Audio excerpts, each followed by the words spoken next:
Good morning. എല്ലാവർക്കും സുഖമാണോ? ഞാൻ കുറച്ച് ദിവസമായി ഓൺ വോയിസിൽ വീഡിയോ ഇട്ടിട്ട് എന്തായാലും ഇന്ന് ഇടാമെന്ന് വിചാരിച്ചു. പിന്നെ ഞാൻ കഴിഞ്ഞ ദിവസങ്ങളിൽ ഒരു എന്താ പറയുക, ഒരു ജ്യൂസിൻ്റെ വീഡിയോ ഇട്ടിട്ടുണ്ടായി. അപ്പോൾ ഏതോ ഒരാൾ കയറി എന്നങ്ങ് മാന്തി. പിന്നെ സോഷ്യൽ മീഡിയ നമ്മൾ ആ മാന്തലൊക്കെ ഒന്ന് സഹിച്ചേ പറ്റൂ. പിന്നെ ഞാനത് എല്ലാവരോടും കഴിച്ച് നോക്കാൻ പറഞ്ഞില്ല. എന്നെ സംബന്ധിച്ച് ഞാൻ ഏത് ക്യാൻസർ പേഷ്യൻറ്റിൻ്റെ വീഡിയോ കണ്ടാലും ഞാൻ വിടില്ല, ഞാനത് കാണും. എന്നുവെച്ചാൽ അവരെന്തൊക്കെ പറയണേ, അവരിൽ നിന്ന് നമുക്ക് എന്ത് ഉൾക്കൊള്ളാം, അത്രമാത്രമേ നമ്മളതിൽ കാണുന്നുള്ളൂ. അപ്പോൾ അതുകൊണ്ടാണ് ഞാനൊരു വീഡിയോ നിങ്ങൾക്ക് ഇട്ടത്. നിങ്ങൾക്ക് ഉപകാരപ്പെടാണെങ്കിൽ പെട്ടോട്ടെ, അത്രയും ഞാനവിടെ ഉദ്ദേശിക്കുന്നുള്ളൂ. പിന്നെ ഞാനിപ്പോൾ ഈ വീഡിയോ ഇടാൻ കാരണം വേറൊന്നല്ല, ഞാൻ കഴിച്ചുകൊണ്ടിരിക്കുന്ന ഇച്ചിരി ഫ്രൂട്ട്സ്, ഞാൻ കഴിക്കാത്ത ഫ്രൂട്ട്സും അതൊന്നും പറയാമെന്ന് വിചാരിച്ചു. അത് ഇഷ്ടമുണ്ടെങ്കിൽ കേൾക്കാം, ഇഷ്ടമില്ലാത്തവർക്ക് തള്ളിക്കളയാം. എൻ്റെ ശരീരവും നിങ്ങളുടെ ശരീരവും രണ്ടും ഡിഫറൻസ് ഉള്ള ആൾക്കാരാണ്. അപ്പോൾ നിങ്ങളുടെ ശരീരത്തിന് ഏതൊക്കെ ഭക്ഷണം കഴിക്കാൻ പറ്റും, ഏതൊക്കെ കഴിച്ചാൽ പ്രശ്നമാവും എന്ന് നിങ്ങൾക്കറിയാം.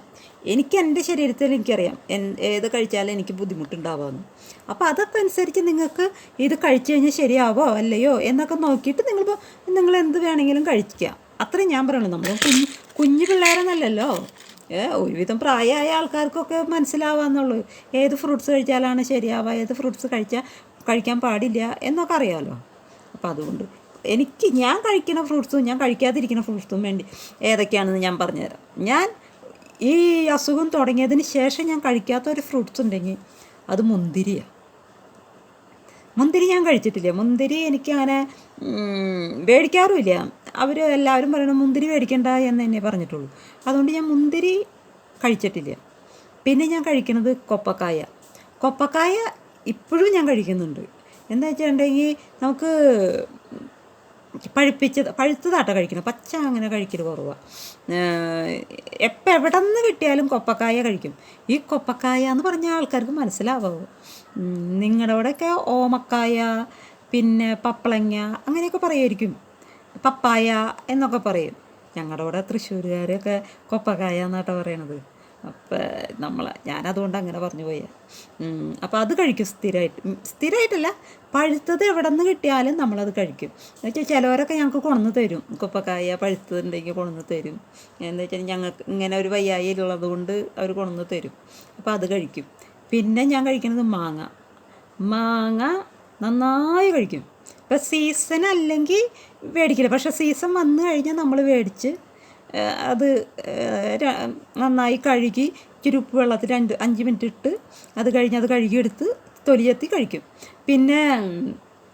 പിന്നെ നമ്മളിവിടെ തൊട്ടടുത്ത് തന്നെ കുഞ്ഞിക്കാട്ട് മാങ്ങ, ഇത്രേ ഉള്ളൂ.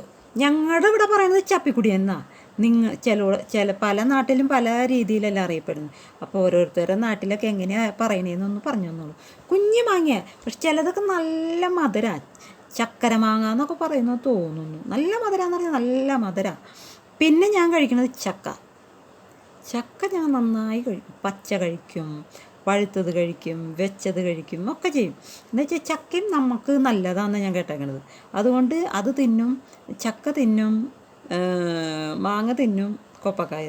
ഈ 3 ഫ്രൂട്ട്സാണ് ഇപ്പം ഞാൻ റീസെൻ്റിൽ കഴിച്ചുകൊണ്ടിരിക്കുന്നത്. പിന്നെ ക്യാരറ്റ്, ബീട്രൂട്ട് അതും കഴിക്കും.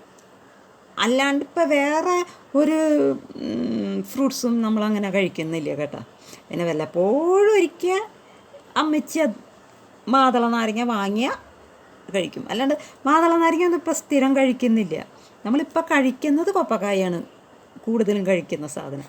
അപ്പോൾ ഞാൻ വീണ്ടും പറയുന്നത്, നിങ്ങളുടെ ശരീരത്തിന് നിങ്ങളുടെ ആരോഗ്യം ഒക്കെ നോക്കിയതിന് ശേഷം മാത്രം നിങ്ങൾക്ക് പറ്റുമെങ്കിൽ മാത്രമേ ഞാൻ കഴിക്കുന്ന ഫ്രൂട്ട്സ് നിങ്ങൾ കഴിക്കാൻ പാടുകയുള്ളൂ. ഒരിക്കലും നിങ്ങളോട് ഞാൻ കഴിക്കണം എന്ന് പറയുന്നതല്ല. നമുക്ക് ഓരോരുത്തർക്കും ഓരോ ശരീരമാണല്ലോ. അപ്പം നിങ്ങളുടെ പോലത്തെ ആവില്ല എൻ്റെ ശരീരത്തിൻ്റെ അസുഖത്തിൻ്റെ ഇത്. അപ്പോൾ എല്ലാവരും നോക്കിയും കണ്ടൊക്കെ ചെയ്തോളൂ. അവസാനം അവളൊരു വീഡിയോ ഇട്ടു, ഞാനത് കഴിച്ചു, എനിക്ക് പണി കിട്ടിയെന്ന് പറയരുത്. അതുകൊണ്ടാണ് ഞാനീ പറഞ്ഞു തരുന്നത്. പിന്നെ കുറേ ദിവസമായി ഒരു വീഡിയോ ഇട്ടിട്ട്. എല്ലാവർക്കും സുഖമാണെന്ന് വിശ്വസിക്കുന്നു. എല്ലാവരെയും പ്രാർത്ഥനയിൽ ഓർക്കും.